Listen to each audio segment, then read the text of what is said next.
வணக்கம். திசைகளின் 5 மணி செய்திகள். மலேசிய பள்ளியில் தாய்லாந்து மாணவர்களா? கல்வி அமைச்சு விசாரணை.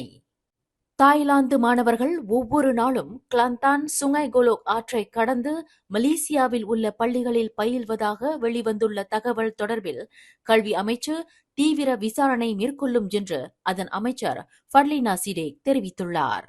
அதேவேளையில் சம்பந்தப்பட்ட மாணவர்கள் மலேசியர்களாக இருக்குமானால் அவர்கள் ஏன் ஒவ்வொரு நாளும் தாய்லாந்தில் இருந்து சுங்கை கோலோக் நதியை கடந்து மலேசிய பள்ளிகளில் பயில வேண்டும் என்ற கேள்வியும் எழுகிறது என்று ஃபட்லினா சிடேக் குறிப்பிட்டார்.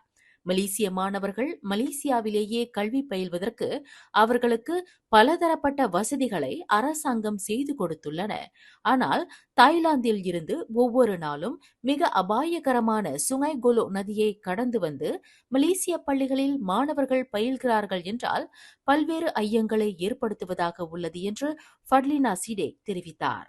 எனினும் ஒவ்வொரு நாளும் தாய்லாந்தில் இருந்து எத்தனை மாணவர்கள் சுங்கை கோலோக் நதியை கடந்து மலேசிய பள்ளிக்கு வருகின்றனர் என்பது குறித்து விரிவான விசாரணை மேற்கொள்ளப்படும் என்று குறிப்பிட்டார்.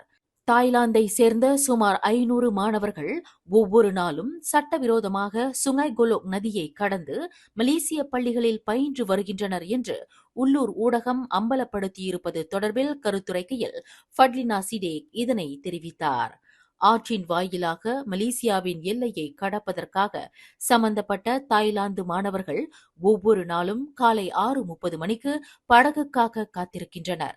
இவ்வாறு படகில் பயணம் செய்யும் மாணவர்களுக்கு பயண கட்டணமாக தலா 1 வெள்ளி வசூலிக்கப்படுகிறது. கிளாந்தானை நோக்கி வருவதற்கு பங்கலான் ஜம்பு, இப்ராஹிம் பெஞ்சேன் மற்றும் பவுன் உட்பட 5 சட்டவிரோத படகு துறையை மாணவர்கள் பயன்படுத்துகின்றனர் என்று அந்த ஊடகம் தெரிவித்துள்ளது. தமது கணவரும் முன்னாள் நிதி அமைச்சருமான துன் டைம் ஜைனுடின் காலமான போதிலும் அவருக்கு எதிராக பிராசிகியூஷன் தரப்பு நீதிமன்றத்தில் தொடுத்துள்ள குற்றவியல் வழக்கை தொடர வேண்டும் என்று துன் டைமின் மனைவி தொப்வான் நஈமா அப்துல் கலீத் கேட்டுக்கொண்டார். நாட்டிற்கு 2 முறை நிதி அமைச்சராகவும் அம்னோ பொருளாளராகவும் சொத்துடைமை திட்ட வல்லுநராகவும் திகழ்ந்த தமது கணவர் துன் டைமின் பெயருக்கு ஏற்பட்டுள்ள களங்கத்தை துடைக்க வேண்டும். இந்த வழக்கின் மூலம் அவரின் நற்பெயர் காக்கப்பட வேண்டும். எனவே தமது கணவருக்கு எதிரான குற்றவியல் வழக்கை பிராசிகியூஷன் தரப்பு தொடர வேண்டும். அவரின் பெயருக்கு ஏற்பட்டுள்ள களங்கத்தை தாம் துடைக்க வேண்டும் என்று நைமா அப்துல் கலீத் வலியுறுத்தினார். தமது கணவர் இறந்துவிட்டார் என்பதற்காக அவருக்கு எதிராக தொடுக்கப்பட்ட வழக்கை தொடரப்போவதில்லை என்று காரணம் காட்டி இவ்வழக்கிற்கு பிராசிகியூஷன் தரப்பு முற்றுப்புள்ளி வைத்துவிடக் கூடாது என்று 67 வயது நைமா தெரிவித்தார். துன் டைம் ஜைனுடின் கடந்த நவம்பர் 13ஆம் தேதி தமது 86வது வயதில் காலமானார். தனக்கு சொந்தமான பல்வேறு சொத்து விவரங்களை சட்டப்பூர்வமாக அறிவிக்கவில்லை என்று கோரி அவருக்கு எதிராக மலேசிய ஊழல் தடுப்பு ஆணையம் தொடுத்துள்ள வழக்கு விசாரணை நாளை புதன்கிழமை கோலாலம்பூர் செஷன்ஸ் நீதிமன்றத்தில் நடைபெறவிருக்கிறது. இந்நிலையில் இவ்வழக்கை பிராசிகியூஷன் தரப்பு மீட்டுக் கொள்வதற்கான சாத்தியம் இருப்பதாக கூறப்படும் வேளையில் வழக்கை தொடரும்படி பிராசிகியூஷன் தரப்பை தாம் நிர்பந்திக்கப் போவதாக நைமா தெரிவித்துள்ளார். 2020ஆம் ஆண்டிலிருந்து கடந்த செப்டம்பர் மாதம் வரையில் அரச மலேசிய போலீஸ் படையை சேர்ந்த 6,646 போலீஸ்காரர்கள் ஒழுங்கு நடவடிக்கைக்கு ஆளாகியுள்ளனர் என்று போலீஸ் படை துணைத் தலைவர் டத்தோஸ்ரீ அயூப் கான் மைடின் பிச்சை தெரிவித்தார். இதில் 613 போலீஸ்காரர்கள் வேலையிலிருந்து நீக்கப்பட்டுள்ளனர். 120 பேர் பதவி இறக்கம் செய்யப்பட்டுள்ளனர். 68 பேர் சம்பளம் குறைக்கப்பட்டனர். 641 பேர் சம்பள உயர்வு கட்டுப்படுத்தப்பட்டனர். 152 பேரின் சம்பள நகர்ச்சி ஒத்திவைக்கப்பட்டுள்ளது என்று துணை ஐஜிபி விளக்கினார். நேர்மையற்ற போக்கு, குற்றவியல் சம்பவங்களில் ஈடுபடுதல், லஞ்ச ஊழல் மற்றும் போதைப்பொருள் பழக்கம் முதலிய காரணங்களினால் அவர்கள் மீது ஒழுங்கு நடவடிக்கை எடுக்கப்பட்டுள்ளதாக அயூப் கான் தெளிவுபடுத்தினார்.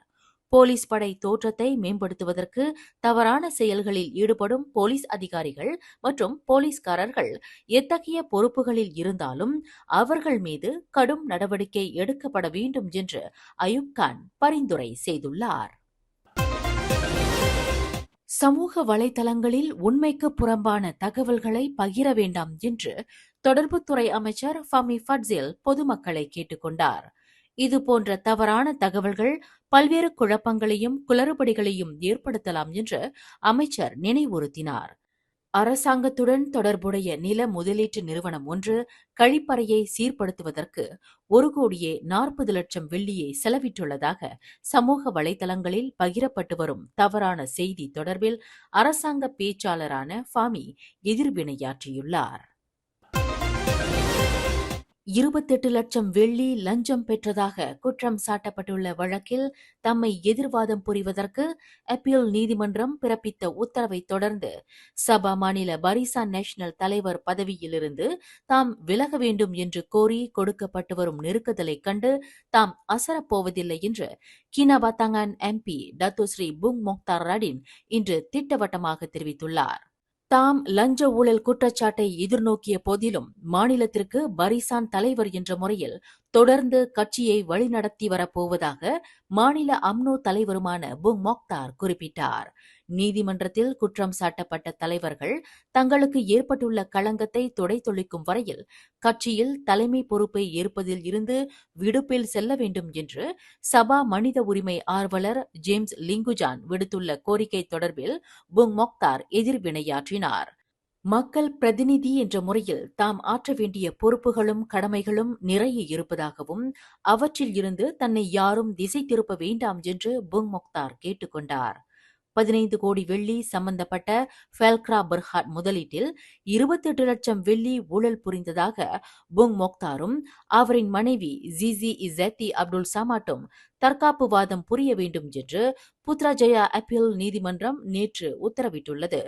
இதனைத் தொடர்ந்து புங் மொக்தார் பதவி விலக வேண்டும் என்று சபா மாநிலத்தில் அவருக்கு எதிரான எதிர்ப்பு தற்போது வலுக்கத் தொடங்கியுள்ளது. ரயிலினால் மோதப்பட்ட மாது ஒருவர் உயிர் இழந்த வேளையில் அவரின் 11 வயது மகன் கடும் காயங்களுக்கு ஆளாக்கினான்.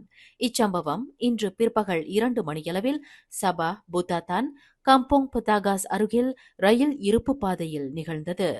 தனது மகனை அழைத்துக் கொண்டு ரயில் இருப்பு பாதையை கடக்க 41 வயது மாது முயற்சித்த வேளையில் இவ்விபத்து நிகழ்ந்தது. மாது சம்பவ இடத்திலேயே மாண்ட வேளையில் அவரின் 11 வயது மகன் மருத்துவமனைக்கு கொண்டு செல்லப்பட்டுள்ளான். 16 வயது இளம்பெண் ஒருவர் கட்டடம் ஒன்றிலிருந்து கீழே விழுந்து பரிதாபமாக மாண்டார். இச்சம்பவம் இன்று காலை 5:30 மணியளவில் சரவாக் குச்சிங் ஜலான் பத்துகாவாவில் நிகழ்ந்தது.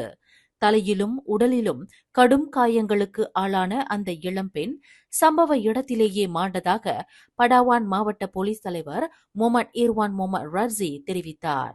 அந்த இளம்பெண்ணின் இறப்பை திடீர் மரணம் என்று தாங்கள் வகைப்படுத்தியிருப்பதாக அவர் குறிப்பிட்டார். மேலும் செய்திகளை தெரிந்து கொள்ள கீழே இருக்கும் பெல் பட்டனை அழுத்துங்கள். உங்கள் மகிழ்ச்சியை வெளிப்படுத்த லைக் மற்றும் ஷேர் செய்யுங்கள். தொடர்ந்து திசைகளோடு இணைந்திருக்க சப்ஸ்கிரைப் செய்யுங்கள்.